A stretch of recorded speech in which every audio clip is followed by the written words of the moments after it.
صحبت سے ہے نا ہمیشہ چپک کے رہنے والی. اس سے پتہ چلتا ہے کہ جب ایک دفعہ شادی ہو جاتی ہے نا تو وہ بیوی پھلترو کی طرح ہمیشہ کے لیے چپک جاتی ہے. اس سے پتہ چل رہا ہے. یہ میں اس لیے کہہ رہا ہوں کہ پھر لوگ کہتے ہیں یار پھر جو ہے نا سفر پہ جاتے ہیں تو بیگم کو ساتھ نہیں لے کے جاتے, 2 سال جاب کے لیے باہر چلے جاتے ہیں, بیگم کو یہاں چھوڑ کے چلے جاتے ہیں, تو صاحبہ تو پھر نہ ہوئی نا, یہ پھلتر کی طرح چپکا ہوا تو وہاں کوئی اور ہے, تمہارا باس چپکا ہوا ہے تمہارے ساتھ, جہاں 2 سال تم جاب کر رہے ہو دوست چپکے ہوئے ہیں.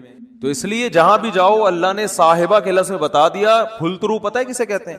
پھلترو ہیں وہ دھاگا چپک جاتا ہے نا بعض دفعہ, یہاں پہ سردیوں میں زیادہ چپکتا ہے. اب آپ یوں کرتے ہو تو پھر ہاتھ پہ چپک جاتا ہے, پھر آپ یوں کرتے ہو ادھر آ کے چپک جاتا ہے, پھر یوں کرتے ہو تو یار یہ پھلترو. تو یہ بالکل اسی طرح جب آپ کی شادی ہوئی تو بیگم پھلترو کی طرح چپک گئی. اب جہاں جہاں جاؤ گے وہاں وہاں وہ ساتھ. تو یہ شادی کرنے سے پہلے سوچ لیا کرو کہ اس کو اللہ نے لقب ہی یہی دیا ہے کہ اس کا وہ رہنے والی ہے ہمیشہ. ہاں وسائل اگر نہیں ہے تو ایک الگ بات ہے, ورنہ جہاں جاؤ بیگم ساتھ ہونی چاہیے. حج پہ جا رہے ہو بیگم کو لے کے جاؤ, عمرے پہ جا رہے ہو بیگم کو لے کے جاؤ. شریف لوگ اسی طرح کرتے ہیں. تو سفر پہ جا رہے ہو گھومنے پھرنے, بیگم کو لے کے جاؤ. خالی دوستوں کے ساتھ پروگرام نہیں بنایا کرو. اگر آپ شادی شدہ ہو صرف دوستوں کے ساتھ پروگرام بنا رہے ہو تو اس میں اس بات کا خطرہ موجود ہوتا ہے کہ آپ کے ارادے اچھے, میں بدگمان نہیں ہو رہا, بہت سے لوگ نیک شریف ہیں, آپ سارے شریف شرفا بیٹھے ہوئے ہیں بیان سن رہے ہیں ماشاءاللہ سارے شریف شرفا, لیکن یہ کہ بھائی اس کو ساتھ لے کے جاؤ. اگر اللہ نے وسائل دیے نہیں دیے تو ایک الگ بات ہے, چلو ہمیشہ نہیں لے کے جاتے کبھی تو لے کے جاؤ نا. تو اور جہاں جاب کر رہے ہو وہاں اس کو ساتھ رکھو, سمجھتے ہو, وہاں ساتھ رکھو اس کو. تو اللہ نے فرمایا جس کے ساتھ ہمیشہ رہا کرتے تھے اس سے بھی آج دور بھاگو گے. بولو گے بھائی مفتی صاحب کا بیان دنیا کے لیے تھا, بیگم یہاں میرے قریب نہ ٹھیک ہے نا, یہاں نہ, اللہ کا واسطہ بخش دے یہاں پہ. کیوں؟ نفسی نفسی, مجھے اپنی فکر ہے کہ میرا ہوگا کیا. وصاحبتہ وبنیہ, اپنے بیٹوں سے دور بھاگے گا, کیونکہ بیٹیاں تو بہرحال رخصت ہو کے چلی جاتی ہیں, بیٹے تو ہمیشہ اپنے ساتھ رہتے ہیں, ان سے دور بھاگے گا. ایک اور جگہ فرمایا وَأَخِيهِ, بھائی سے دور بھاگے گا. وَفَصِيلَتِهِ الَّتِي تُؤْوِيهِ, اور جس خاندان نے پوری زندگی اس کو ٹھکانہ دیا, اپنے گھر میں رکھا, باپ ماں اور پوری فیملی, اس خاندان سے مکر جائے گا, وہاں سے دور بھاگے گا. تو شروع میں تو یہ حالت ہوگی کہ میرا بنے گا کیا, بس یہ فکر. لیکن جب پتا چل جائے گا بھائی تیرا اعمال نامہ دائیں ہاتھ میں دیا جا رہا ہے, جب اعمال نامہ دیا جائے گا نا, فَأَمَّا مَنْ أُوتِيَ كِتَابَهُ بِيَمِينِهِ, جس کے دائیں ہاتھ میں دیا جائے گا, بالکل ایسے کاؤنٹنگ ہوگی, بلکہ تولا جائے گا نیکیوں کو. ہم سمجھتے ہیں, دیکھو ملحد لوگ جو خدا کا انکار کرنے والے, مذہب کا انکار کرنے والے کہتے ہیں ہم پیدا ہو کے مر گئے ختم, ان ہی الا حیاتنا الدنیا. قرآن نے ان کی الفاظ کو بھی ذکر کیا ہے کہ ہماری دنیا کی زندگی ہے نموت و نحیا, ہم مرتے ہیں پیدا ہوتے ہیں, وما یہلکنا الا الدہر, اور یہ جو موت اور زندگی ہے خدا کے ارادے سے نہیں ہے, یہ زمانے کے تصرفات ہیں. زمانہ ہے جو مارتا بھی ہے. ایک آدمی ٹرک کے نیچے آ کے مر گیا تو اس لیے تھوڑی اللہ نے مارا ہے, تو ٹرک کے نیچے آیا ہے نا, تو جو بھی چیز ٹرک کے نیچے آئے گی وہ تو مرے گی. وہ یہ بات کرتے ہیں. بہت مشکل ہے بھائی دیکھو ایگزامینیشن ہال میں اگر آپ بیٹھے ہوئے ہو تو ٹائم ختم ہوتا ہے, آپ کو کمرے سے باہر نکالا جاتا ہے, کیونکہ اب امتحان کا ٹائم کیا ہو گیا, ختم. ایک باقاعدہ ارادے کے تحت ایک کام ہوتا ہے نا, تو اس سے پتہ چلتا ہے یہ ایگزامینیشن ہال ہے, بعد میں رزلٹ اناؤنس ہوگا. لیکن آپ بیٹھے ہوئے ایک دم دھماکہ ہوا اور پوری ایگزامینیشن ہال کی دیواریں اڑ گئی اور آپ دھڑ دھڑ دھڑ جا کے باہر آ کے گرے, تو آپ کہو گے نکالا نہیں گیا, خود بخود نکلے ہم, کسی ارادے کے تحت نکالا نہیں گیا ہے. یہ تو ویسے ایک اتفاق ہو گیا کہ دھماکہ ہو گیا, چھتی غائب ہو گئی تو ہم نکل گئے, خود ہی میدان ہی بن گیا. یہ تو ملحد یہی دلیل یہی بات کرتا ہے کہ یار یہ کوئی ارادے کے تحت تھوڑی ہمیں دنیا میں نہ لایا جاتا ہے ارادے کے ساتھ اور نہ نکالا جاتا ہے. دنیا میں آنا بھی ایک اتفاقی حادثہ ہے, ایک سائنٹیفک حقیقت ہے, اور دنیا سے نکلنا بھی کیا ہے, ایک سائنٹیفک حقیقت ہے. کوئی جا رہا ہوتا ہے ٹرک والا آیا کچل کے چلا گیا تو کوئی حساب کتاب نہیں, وہ ٹرک نے کچل دیا تو مر گئے ختم, اور مر کے مٹی ہو گئے ختم. اب اس مٹی میں پودے اگاؤ, آپ اس کو کھاد کے طور پہ استعمال کرو بس. تو یہ بات ہمیشہ سے ملحد لوگ کہا کرتے تھے, ان ہی الا حیاتنا الدنیا, یہ صرف ایک دنیا کی زندگی ہے, اس کے بعد کوئی زندگی دوبارہ نہیں ہے. نموت و نحیا, یہاں اتفاق سے پیدا ہو رہے ہیں اور اتفاق سے ختم ہو رہے ہیں. وما یہلکنا الا الدہر, زمانہ ہمیں مارتا ہے. کوئی کرنٹ سے مر گیا تو اللہ نے تھوڑی مارا ہے, وہ کہتے ہیں تو کئی ایسی والوں کی غفلت ہے. اب بجلی کا تار نکلا ہوا ہے, اس نے انگلی لگا دی تو چپک گئے, اور جو ان کو بچانے کے لیے جاتا ہے تو وہ درمیان والا بچ جاتا ہے, بچانے والا کیا وہ سارا کرنٹ ادھر ٹرانسفر کر دیتا ہے, کہہ رہے پارسل کا خاص انتظام ہے نا. تو یہ تو زمانہ ہے, کوئی یہ تھوڑی ہو رہا ہے. تو بھائی یہ دیکھنے میں اتفاقی چیزیں ہیں ساری، مگر یہ ارادے کے تحت ہو رہی ہیں. اس پر تو میں بھی بیان نہیں کروں گا کیونکہ پھر میرا وہ سارا بیان ملحدوں کے خلاف ہو جاتا ہے جو ایتھیسٹ ہے نا، تو وہ پھر سارا ٹاپک پورا چینج ہو جائے گا. کہتے ہیں کہ کسی نے، موت کے فرشتے نے اللہ سے پوچھا کہ اللہ تو نے میرے ذمے ایسا کام لگا دیا ہے کہ ساری دنیا مجھے برا بھلا کہے گی. بھائی کچھ فرشتے بارش برسانے والے سب کہتے ہیں ماشاءاللہ بڑا اچھا فرشتہ ہے، کچھ فرشتے جو ہے نا وہ اور اچھے اچھے کام کرتے ہیں. میرا کام کیا ہے؟ روح نکالنا. تو اللہ میرا تو نے کام ایسا لگایا ہے، یہ ایسی کتابوں میں لکھا ہے، کوئی مستند ہے یا نہیں ہے مجھے نہیں پتا، لیکن اس کا جو مضمون ہے نا وہ بالکل ٹھیک ہے کہ اللہ میرے ذمہ کام ایسا لگا ہے بندوں کو مارنا. تو جب بھی میرا نام آئے گا پبلک کے سامنے، لوگوں کے اچھے جذبات نہیں ہوں گے. موت کا فرشتہ ہے بھائی، ایک دم سن کے غصہ آتا ہے نا، تو ہے کیوں کہتے ہیں نا لوگ، جب بھی آئے گا موت کا فرشتہ تو کوئی دوستی لگانا چاہے گا اس سے. دیکھو یہاں ہمیں پتہ چل جائے یہ فرشتہ ہے جو بادلوں کو دھکیلتا ہے، ہواؤں کو چلاتا ہے. ہمیں پتہ چل جائے کوئی فرشتہ انسانی شکل میں آئے ہوئے، سب اس کو انوائٹ کریں گے، گلے ملیں گے، بھائی بڑا اچھا کام کرتے ہو یار تم. لیکن پتہ چل جائے یہاں موت کا فرشتہ بیٹھا ہوا ہے، تو موت کے فرشتے نے کہا اللہ تو نے میرے ذمہ ایسا کام لگا دیا. تو کہتے ہیں اللہ میاں نے فرمایا کہ دیکھ تیرے ذمہ کام تو لگایا لیکن بلی تیرے اوپر نہیں آئے گی، بلی ٹرک والے پہ آئے گی. ٹھیک ہے، بلی آئے گی KESC والوں پہ، کہ جب بجلی نہیں تھی ایک دم اچانک چھوڑ دی. ٹھیک ہے نا، اور اپنے ہی بندے ان کے گر رہے ہوتے ہیں زیادہ تر، جو بجلی کا کام کرنے اوپر چڑھا ہوا ہوتا ہے نا زیادہ تر بیچارہ وہی گر رہا ہوتا ہے. تو جو اپنے ملازمین کو نہ بچا سکے میرے بھائی، وہ تمہیں کہاں سے بچائیں گے. تو اللہ نے فرمایا کہ اس طریقے سے لوگوں کو موت دوں گا، کوئی نہ کوئی اس کا ظاہری سبب ہوگا، وہ سبب ہوگا، لوگ اس سبب کی طرف نسبت کریں گے. یہ کرونا سے مرا ہے، لوگ یہ تھوڑی دیکھیں گے کرونا لانے والا کون ہے، اللہ ہے. اللہ کو اختیارات ہیں، وہ آج ایک بیماری ختم ہوئی ہے کل دوسری لے آئے، کل پرسوں تیسری لے. آپ ویکسین بناتے رہو، کس نے منع کیا ہے آپ کو؟ آپ وہ کرو جو آپ کر سکتے ہو، اللہ وہ کرے گا جو وہ کر سکتا ہے. اور کن کن حادثات سے بچو گے؟ زلزلے آ جائیں گے، زلزلے کی کوئی ویکسین ہے؟ زلزلے کی تو کوئی ویکسین نہیں ہے بھائی. جب کوئی دیوار گرے گی تو مرو گے. اور جو اتنے ترقی یافتہ کنٹریز ہیں زلزلوں سے نہیں بچا سکتے اپنے آپ کو. وہ زلزلہ پروف عمارتیں بنا دی جو جھولتی رہتی ہیں، لیکن وہ بھی ایک حد تک، اس سے زیادہ تیز جھٹکا آیا تو وہ بھی گرے گی. دیکھو نا چند سال پہلے جاپان میں کیسا زلزلہ آیا، چائنا میں زلزلہ آیا چند سال پہلے، پوری کہتے ہیں بستی غائب ہو گئی. تو نہیں روک سکتے حادثات سے، ہاں اپنی طرف سے جو حفاظت کر سکتے ہو بس وہ کرو. تو اللہ فرماتے ہیں کہ قیامت کے دن یہ جو ہے نا ایسا نہیں ہے کہ تم یہ سمجھتے ہو کہ سب خود بخود ہو رہا ہے. ایک ایک چیز کا، مالی ھذا الکتاب لا یغادر صغیرۃ ولا کبیرۃ الا احصاها. قرآن کہتا ہے جب تم اپنا اعمال نامہ دیکھو گے نا تو یہ نہیں کہو گے کہ یہ اس نے میری زندگی کا، اس نے جو ہے نا صحیح رزلٹ اناؤنس کیا ہے، بالکل صحیح. دیکھو آپ نے اگر امتحان میں اچھا پرچہ نہیں کیا ہوتا تو جو آپ کو توقع ہوتی ہے اسی کے حساب سے جب نمبر مل جائیں تو آپ کو تعجب نہیں ہوتا. آپ کو تو یار مجھے لگ رہا تھا کہ 60-65 کے درمیان ہی میرے نمبر آئیں گے، تو باقی 63 نمبر ہیں تو بالکل صحیح نمبر ہیں، گھپلا نہیں ہوا. تبھی اپنی رپورٹ کو دیکھ کے تعجب نہیں ہوتا. تو قرآن کہہ رہا ہے کہ جب تم اپنی رپورٹ دیکھو گے، وہاں رزلٹ دیکھو گے تو تمہیں تعجب ہوگا.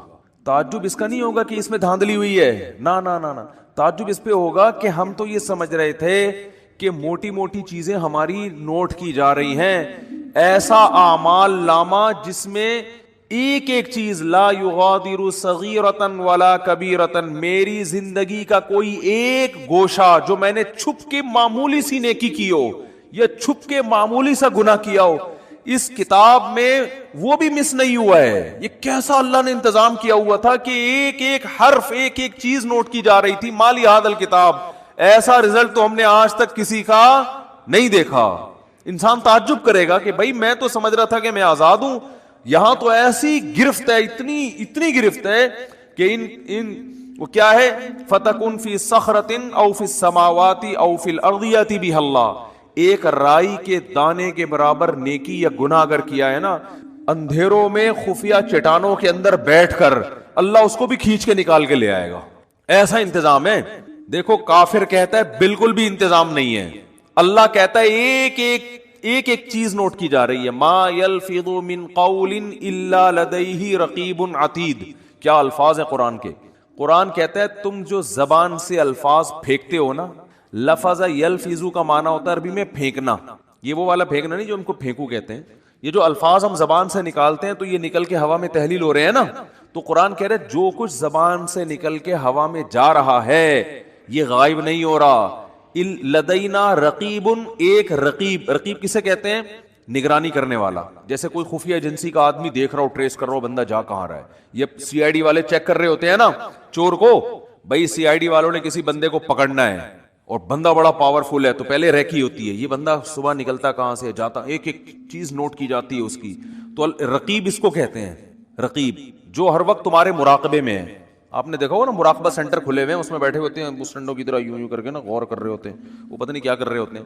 تو اسی طرح بیٹھا ہوا ہے فرشتہ, اللہ فرماتے ہیں رقیب. عتید کا معنی بڑا ڈھیٹ ہے, وہ کیا ہے, وہ ڈھیٹ, چھوڑے گا نہیں, وہ چھوڑے گا نہیں, وہ ایسا ہے کہ بس وہ سرکش ٹائپ کا ہے, وہ نہیں سنتا کسی کی. تو ایک لفظ بھی ایسا نہیں ہے جو تمہاری زبان سے نکلے اور اسے کیچ کرنے کے لیے اللہ نے فرشتہ متعین نہ کیا. وہ بھی ہمارے ساتھ پیدا ہوتے ہی پھلترو کی طرح چپک گیا ہے ہمارے ساتھ, وہ نظر نہیں آ رہا ہمیں.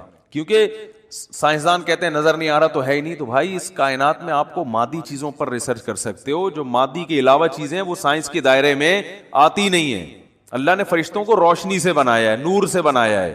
روشنی تھوڑی ٹریس ہو سکتی ہے, اگر روشنی کی ماہیت کو چینج کر دیا جائے, اسے کچھ بنا دیا جائے, پھر تھوڑی پتہ چلے گا انسان کو. تو وہ روشنی نور کے بنے ہوئے فرشتے ہیں. اللہ فرماتے ہیں ایسے ڈھیٹ اور ایسے رقیب ہیں کہ تمہاری زبان سے ایک حرف بھی نہیں نکلتا جس کو وہ محفوظ نہ کر رہے ہوں, وہ سیو ہو رہا ہے سب کچھ. تو قرآن میں کہتا ہے قیامت کے دن انسان کہے گا مالی ھذا الکتاب. یہاں تک قرآن نے کہا یعلم خائنۃ الاعین, آنکھوں کی خیانت بھی کیا ہو رہی ہے, نوٹ. خیانت کسے کہتے ہیں؟ یعنی معمولی سی آپ آنکھ گھماتے ہو نا, جو اللہ نے امانت دی ہے آپ کو, اس امانت میں ذرا سی خیانت. گلی سے انٹی کی انٹری ہوئی, انٹی نے جانا ادھر ہے, آپ باتیں کر رہے ہو مفتی صاحب سے, اور مفتی صاحب سنا, ایک دم آپ کو خیال وہ انٹی گزری ہیں, ایک دفعہ تو دیکھنا بنتا ہی ہے. مفتی صاحب کہہ رہے ہیں بھائی شادی کرو, اپنی بیگم کو دیکھو, صبح شام دیکھو بیٹھ کے. نہیں جی.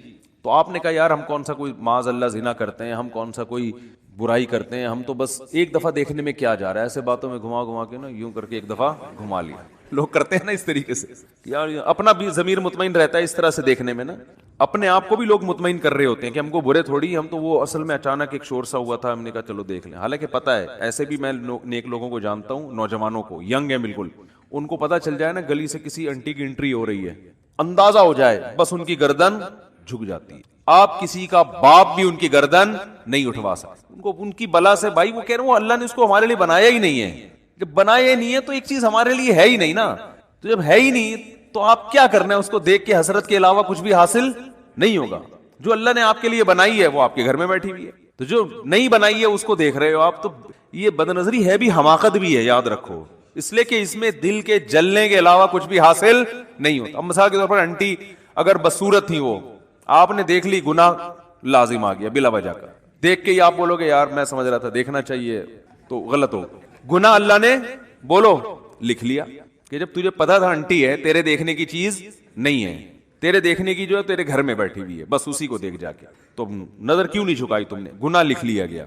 اور اگر دیکھ کے آپ کو اچھی لگی تو یہ تھوڑی کہ جو چیز آپ کو اچھی لگ رہی ہے آپ اس کے پیچھے پیچھے چلے جاؤ گھر تک, ملے گی تھوڑی, ایسے تھوڑی ملتی ہیں کس لوگوں کو انٹیاں, تو ملتی نہیں ہے, کچھ بھی نہیں ہوتا سوائے دل میں کیا پیدا ہوگی, ایک جلن, اور اپنی والی سے کے بارے میں ناشکری پیدا ہو جائے گی کہ یار یہ والی مل جاتی, وہ جو بیٹھی ہوئی ہے نا پھلترو کی طرح, جس کو مفتی صاحب نے کہا چپک گئی, واقعی پھلترو کی طرح ہی چپکی ہوئی ہے وہ, اس کو کسی طرح دائیں بائیں ہو جائے, وہ مر جائے, اللہ کرے. اس طرح ہوتا ہے نا. ایک صاحب میرے پاس آئے, مجھے کہنے لگے, ابھی چند دن پہلے کی بات ہے, ناراض نہیں ہوں گے اس لیے کہ آپ کو کیا پتا کن کی بات کر رہا ہوں. کہہ رہے وہ میرے ابا نے, میری والدہ کا انتقال ہو گیا تو انہوں نے دوسری شادی کی, پھر تو کہہ رہے ہم کو بھی خیال آیا کہ ہم نے بھی دوسری کی.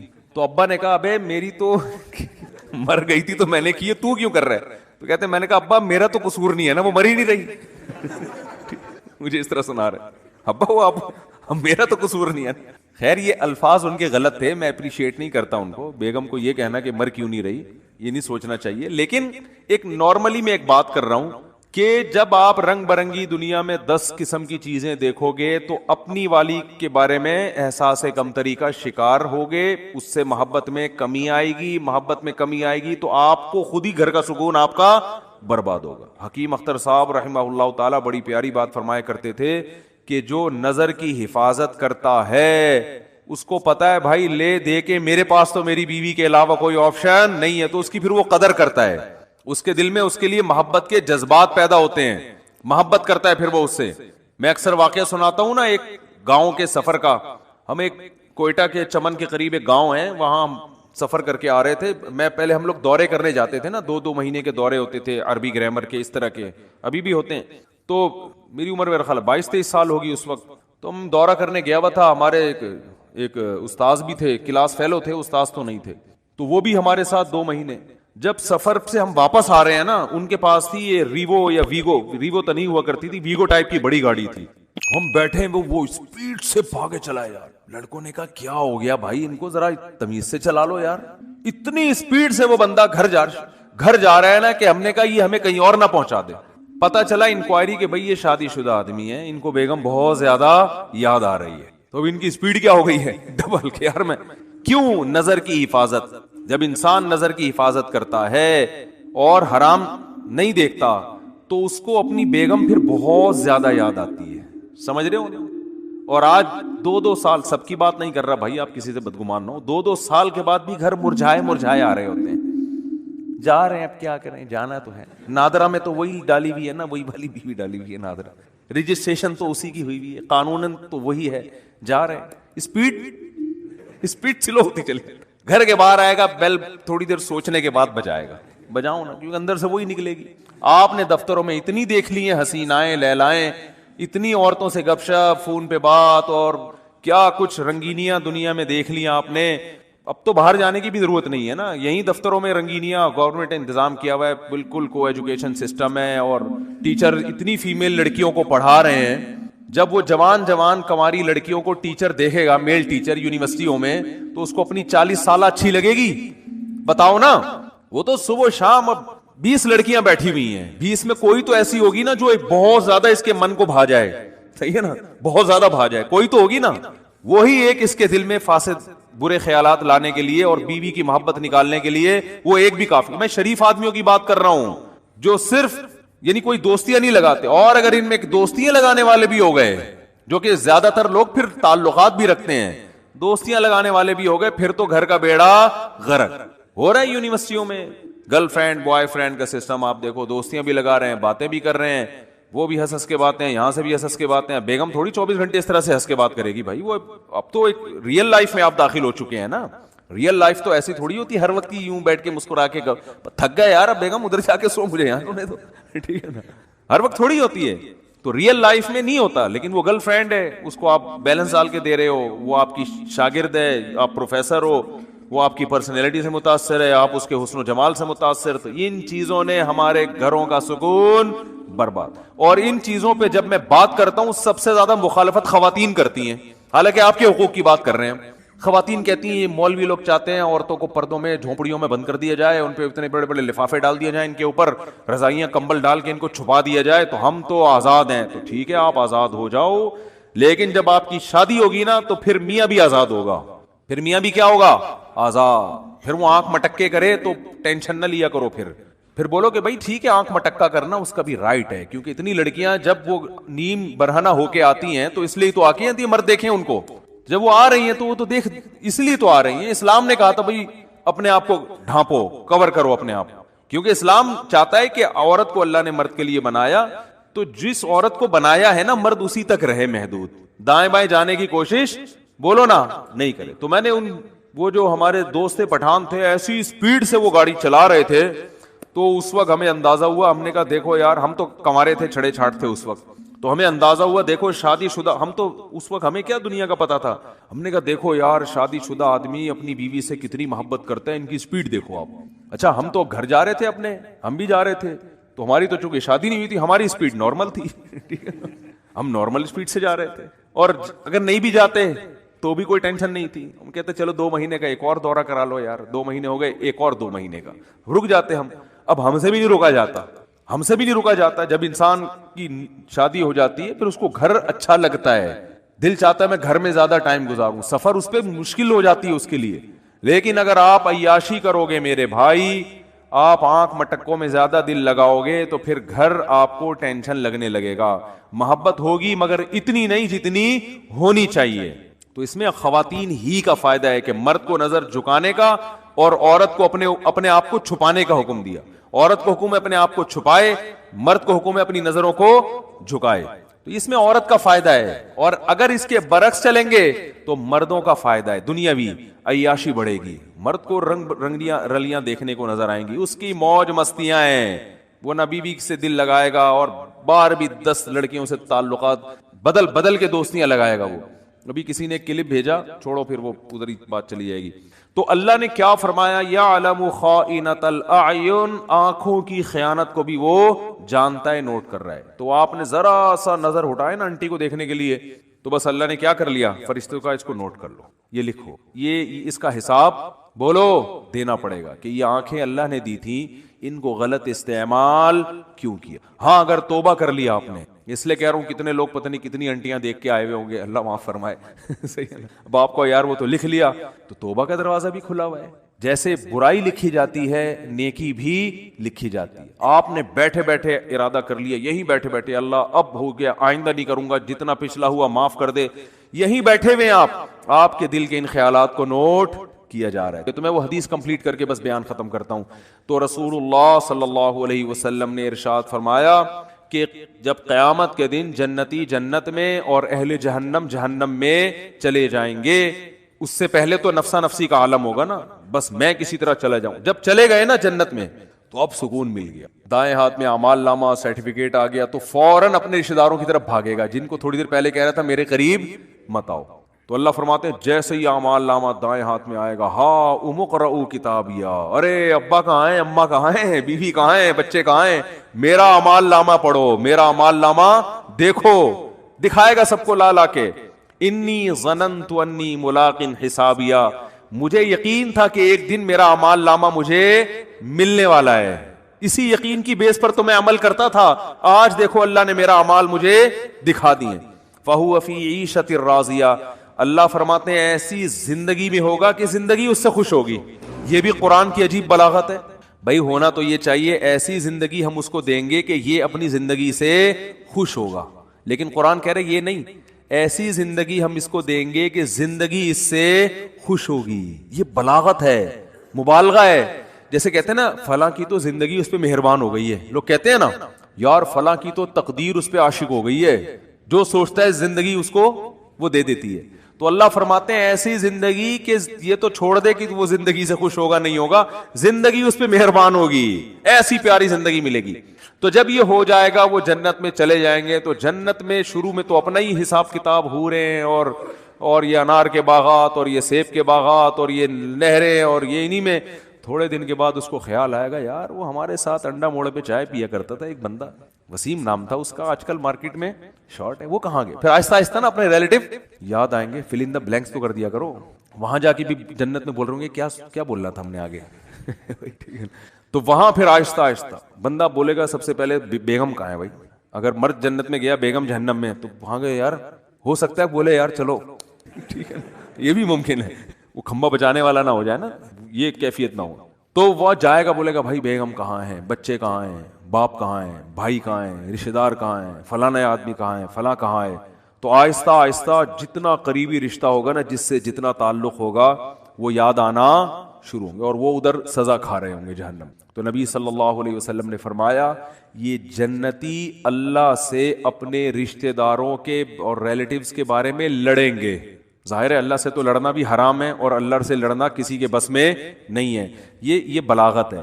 کیا مطلب, اتنی اللہ سے دعا مانگیں گے, اتنا پیچھے پڑیں گے جیسے کوئی لڑ رہا ہوتا ہے. جیسے قرآن میں آتا ہے یجادلون فی قوم لوط, ابراہیم علیہ السلام کو جب پتہ چلا کہ لوط علیہ السلام کی قوم تباہ ہونے والی ہے, فرشتے جا رہے ہیں, تو اللہ کہتے ہیں ابراہیم ہم سے جھگڑا کرنے لگے کہ بھئی قوم لوط کو ہلاک مت کرو, کیونکہ ابراہیم نرم دل تھے, تو جھگڑا کرنے لگے. اللہ سے جھگڑنا تو کفر ہے نا. تو یہ قرآن کے بلاغت ہوتی ہے, یعنی ایسی دعائیں مانگنے لگے جیسے ہم سے لڑ رہے ہوں. جیسے کوئی فقیر چپک جائے نا آپ کے ساتھ, او بھائی 5 روپے دے دے, 5 روپے دے دے, آپ کہیں لڑ کیوں رہا ہے یار, کہتے ہیں نا لڑ کیوں رہا ہے, اور جان چھڑانے کے لیے بعض دفعہ اس کو پیسے دے دیے جاتے ہیں, پتہ ہے مستحق نہیں ہے, لیکن یار چپک ہی گیا, پھلترو کی طرح چپک, پھلترو لفظ یاد رکھ, صحیح ہے نا. ٹھیک ہے. تو اللہ نے بعض, یہ قرآن کے الفاظ ہیں نا, ایسے الفاظ, قرآن بلاغت ہے یہ, تو حدیث میں آتا ہے کہ اللہ سے جھگڑا کرنا شروع کر دیں گے، یعنی اتنا زیادہ مانگیں گے گویا کہ جھگڑ یاد آئیں گے، یار ہمارا دوست تھا وہ جہنم میں آگ میں، تو اللہ تعالیٰ ان کے لیے، ہاں وہ جو اصل میں حدیث سنا رہا تھا نا، تو اتنی لمبی تمہید ہو گئی، وہ کہیں گے اللہ سے جا کے اے اللہ بہت سے ایسے ہمارے دوست احباب رشتہ دار تھے یصلون معنا ویصومون معنا، جو ہمارے ساتھ نمازیں پڑھا کرتے تھے، رمضان کے روزے رکھا کرتے تھے، مگر آج وہ ہمیں جنت میں نظر نہیں آ رہے۔ اس سے کیا پتہ چلتا ہے، وہ بھی یہ بتائیں گے کہ وہ مسلم تھے، کیونکہ یہ کافر کے بارے میں تھوڑی خیال آئے گا ان کو۔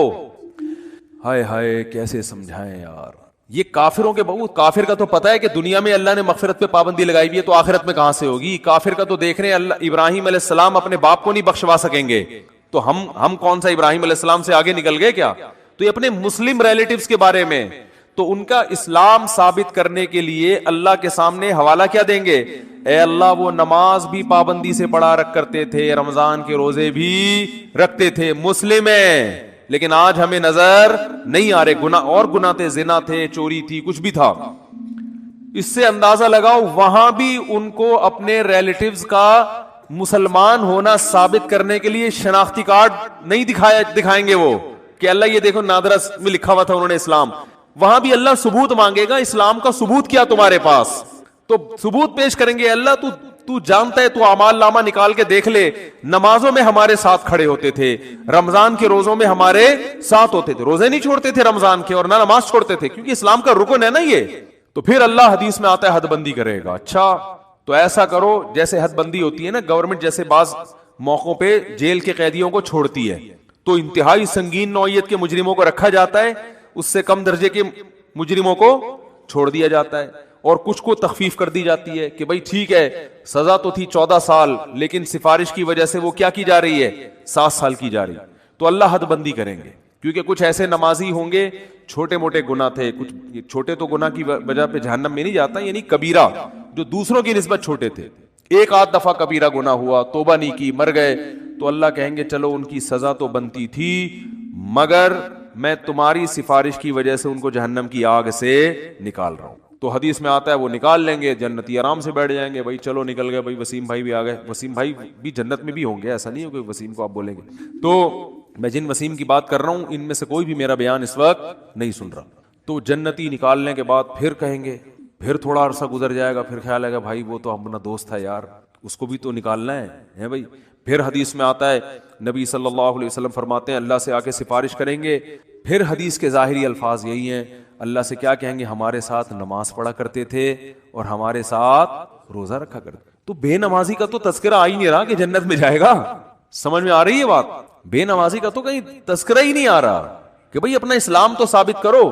تو حدیث میں آتا ہے کہ پھر اللہ تعالیٰ اور پھر حد بندی کریں گے، اور پھر کہیں گے چلو بھائی بے نمازی کا بھی آئے گا، بالکل اینڈ میں آئے گا وہ، یعنی یہ بھی یاد رکھیں گے اپنے نمازیوں کو کہ اللہ وہ تو مسلمان تھے، ہم ان کی گواہی دیتے ہیں اسلام کی۔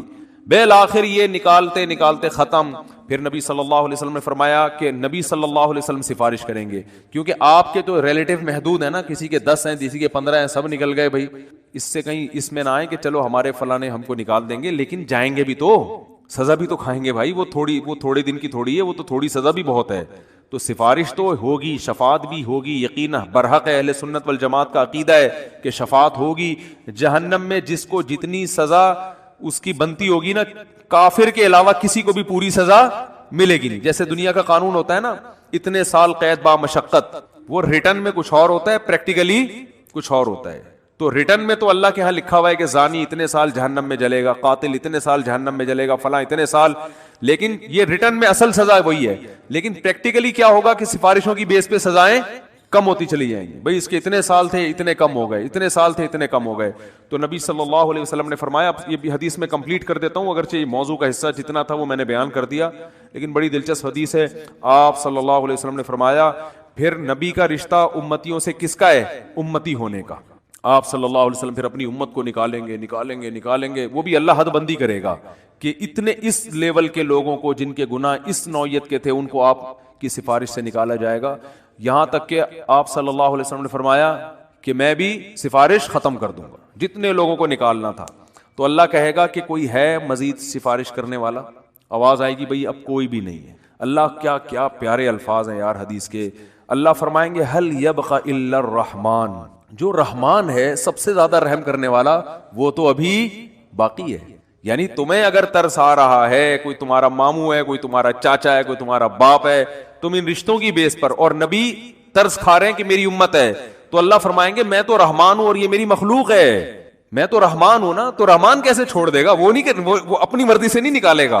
تو نبی صلی اللہ علیہ وسلم نے فرمایا کہ اللہ تعالیٰ اعلان کریں گے کہ جس نے آدم سے لے کے آخری انسان جو قیامت تک آئے گا نا, کوئی بھی ایسا انسان جس نے کبھی کوئی نیکی نہ کی ہو, کچھ بھی اس کے اعمال میں خیر, صرف میری توحید پر ایمان رکھتا تھا, وہ صرف میری مانتا تھا میرا کوئی خدا ہے اور کیا ہے اکیلا, بس اتنا اقرار کیا اس زبان سے, صرف دل میں مانتا تو فرعون بھی تھا, فرعون بھی مانتا تھا کہ ایک خدا ہے, زبان سے اقرار کیا پوری زندگی میں ایک دفعہ.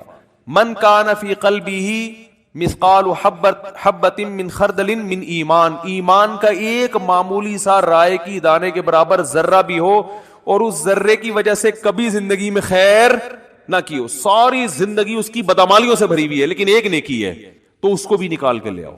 تو حدیث میں آتا ہے اتنے خلقت نکلے گی نا, بڑے بڑے دنیا میں بدماش پیدا ہوئے ہیں بھائی, ساری زندگی قتل و غارت میں گزری, ساری زندگی برائیوں میں گزری. ہاں, اور یہ بھی آتا ہے حدیث میں کہ یہ اللہ اس وقت کریں گے یہ کام, ایک تو اللہ کہیں گے حل یبقى الا الرحمن, کہ رحمان باقی ہے. دوسرا اس وقت کی جو کافر ہے نا, وہ اہل ایمان کو تانا دے گا کہ یار ہم بھی برے تھے تم بھی برے, صحیح ہے نا, ہم غیر مسلم تھے اور تم اپنے آپ کو کیا کہتے تھے, تم ایک خدا کو مانتے تھے, تو تمہارے ایمان نے تمہیں کوئی فائدہ نہیں پہنچایا. ہمیں تم دنیا میں کہتے تھے اسلام قبول کرو, ایمان لے کر آؤ, تو بھائی انجام تو تمہارا بھی وہی ہے جو ہمارا ہے. تو قرآن حدیث میں آتا ہے اللہ تعالیٰ اس وقت جس کے دل میں بھی رائی کے دانے کے برابر بھی ایمان ہوگا نا, اللہ کہے گا میں اپنے ماننے والوں کو نہ ماننے والوں کے ساتھ نہیں رکھ سکتا. غیرت کا مسئلہ ہے. تبھی لوگ کہتے ہیں نا غیر مسلم اتنے نیک اچھے اچھے اعمال کر رہے ہوتے ہیں, وہ جہنم میں کیوں جائیں گے؟ او بھائی غیرت کا مسئلہ ہوتا ہے. آپ کی فرض کرو 2 بیویاں ہیں, ایک بہت خدمت گزار ہے لیکن وہ کہتی ہے کہ بھائی میں آپ کی بیوی بھی ہوں, اور وہ جو فلاں جو ہے نا سبکتگین, ایسا نام نہ لو کہ وسیم ستار کو غصہ آ جائے نا, بہت مشکل سا نام کوئی بتاؤ, سبکتگین بھی نام ہوتا ہے نا, کیونکہ یہ غیرت والا مثال ہے. سبکتگین نہیں بھائی, کچھ بھی بتا لو یار, ہیں ابے کوئی ایسا مشکل سا نام بتاؤ دنیا میں کسی کا ہوتا ہی نہیں ہے, ABCD, صحیح ہے نا.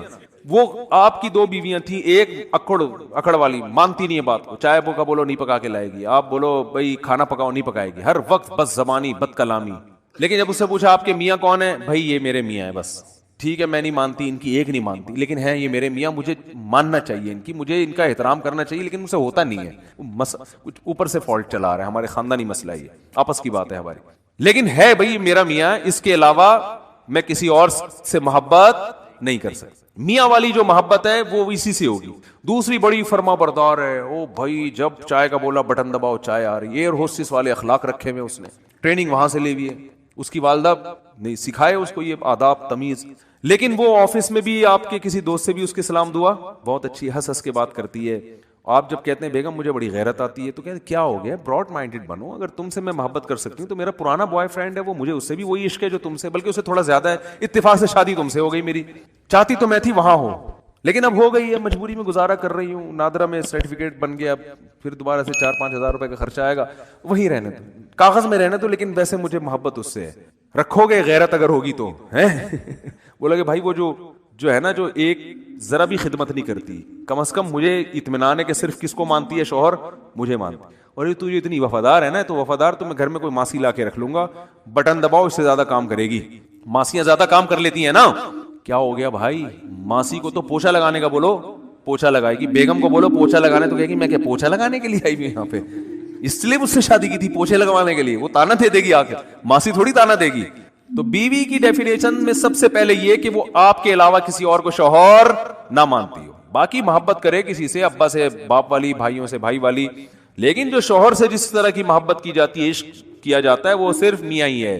تو جیسے میرے بھائی مرد اس معاملے میں شرکت برداشت نہیں کرتا, اگر غیرت ہوگی تو اللہ بھی کہتا ہے بھائی تم کتنے بڑے سائنسدان ہو, تم کتنے بڑے فنٹر ہو, تم نے ساری انسانیت کی خدمت کر کر کے ان کے پیٹ بھرے, اگر میرے ساتھ کسی اور کو بھی خدا مانتے ہو تو ان نیکیوں کا بدلہ پھر اسی سے جا کے لو. میں تو آج جو میرے اپنے تھے ان کو اپنے غیروں سے ممتاز اور جدا کروں گا, چاہے غیر کتنے بظاہر اچھے ہوں اور میرے اپنے کتنے نالائق کیوں نہ ہوں. اس لیے ایمان اور توحید سے بڑی کوئی نعمت نہیں ہے. مسلمان کتنا ہی گناہگار ہو, اس کائنات کو جو چلانے والا, بنانے والا, جنت جہنم پیدا کرنے والا, اس کو مانتا ہے کہ اللہ ہوں میں تیرا, بے شک نالائق ہوں, بے شک نافرمان ہوں.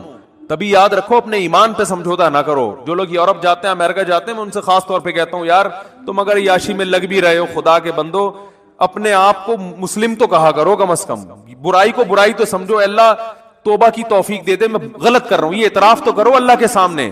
جیسے ایک نالائق باپ, نالائق اولاد اپنے باپ کے سامنے اعتراف تو کرتی یار ہم ابا کے حقوق ادا نہیں کر سکے. کتنے لوگ ہیں والدین جب دنیا سے جاتے ہیں اولاد رو رہی ہوتی ہے یار ابا کی ہم خدمت نہیں کر سکے, یار اب کوئی تلافی ہو سکتی ہے. تو نالائق اولاد تھی نا, لیکن ابا کو ابا تو مانا نا اس نے. تو یاد رکھو جو اللہ کو اللہ ہی نہیں مانتا, یہ اللہ کے ساتھ شریک کرتا ہے, اس کے سارے اعمال قرآن کہتے ہیں راک کے ڈھیر ہیں. جیسے پھونک لگاؤ سارے اعمال اڑ گئے, پورا پہاڑ اڑ جائے گا نا, پھونک دیکھنے میں بہت ہے. اللہ فرماتے ہیں ایسا ہی ہوگا. تو نبی صلی اللہ علیہ وسلم نے فرمایا سب سے جو رائی کے دانے کے برابر بھی توحید کا قائل تھا نا, اس کو بھی اللہ نکال لے گا. تو اس لیے جہنم میں صرف وہی رہے گا جو مشرک ہے, جو کفر پہ مرا, جو قرآن کا, اللہ کے رسولوں کا انکار کرتا ہے. اس کے علاوہ جو بھی ایمان کی حالت میں جائے گا بالآخر ایک نہ ایک دن وہ نکلے گا. تو اس لیے میرے بھائی جو میں اصل حدیث سنا رہا تھا کہ جہاں بھی ایمان اور اسلام کی بات آئی ہے قرآن و سنت میں, وہاں نماز لازمی ساتھ میں چپکی ہوئی ہے. تو اس لیے آپ کو نماز تو پڑھنی ہی پڑھنی ہے, اس میں تو نو کا آپشن ہے ہی نہیں. یہ ثابت کرنے کے لیے ہم کیا ہیں, مسلم ہیں, مرد کو بھی عورت کو بھی.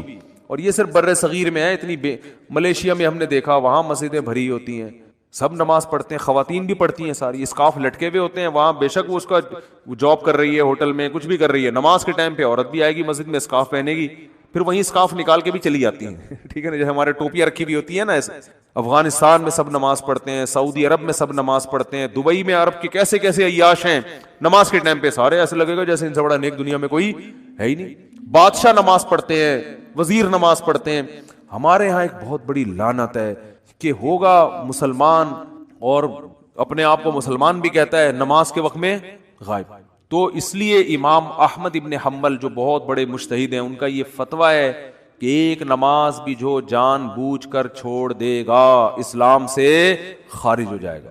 اگرچہ جمہور کا یہ فتویٰ ہے کہ خارج نہیں ہوتا, کفر کے قریب ہو جاتا ہے وہ, لیکن امام احمد بن حنبل کی کوئی کم حیثیت تو نہیں ہے. سعودی عرب میں انہی کو فالو کیا جاتا ہے. شیخ بن باز, شیخ صالح العثیمین سعودیہ کے مفتی اعظم رہے ہیں, ان کا فتویٰ اب تک چلا یہی آ رہا ہے کہ ایک آدمی اگر فجر کی نماز کے لیے الارم نہیں لگاتا, اس نے صبح 8 بجے آفس جانا ہے, رات کو سویا صبح 8 بجے کا الارم لگا کے, تو یعنی اس نے پکا ارادہ کیا ہوا ہے کہ میں نے فجر میں نہیں اٹھ رہا. ایک تو ہوتا ہے نا آنکھ کھلی نہیں, ارادہ تو تھا نہیں کھلی آنکھ, پکا ارادہ کیا ہوا ہے. انہوں نے کہا یہ اسی وقت مرتد ہو جائے گا, کیونکہ اس نے پکا ارادہ کر لیا ہے نماز کے قضا کرنے کا, پکا ارادہ.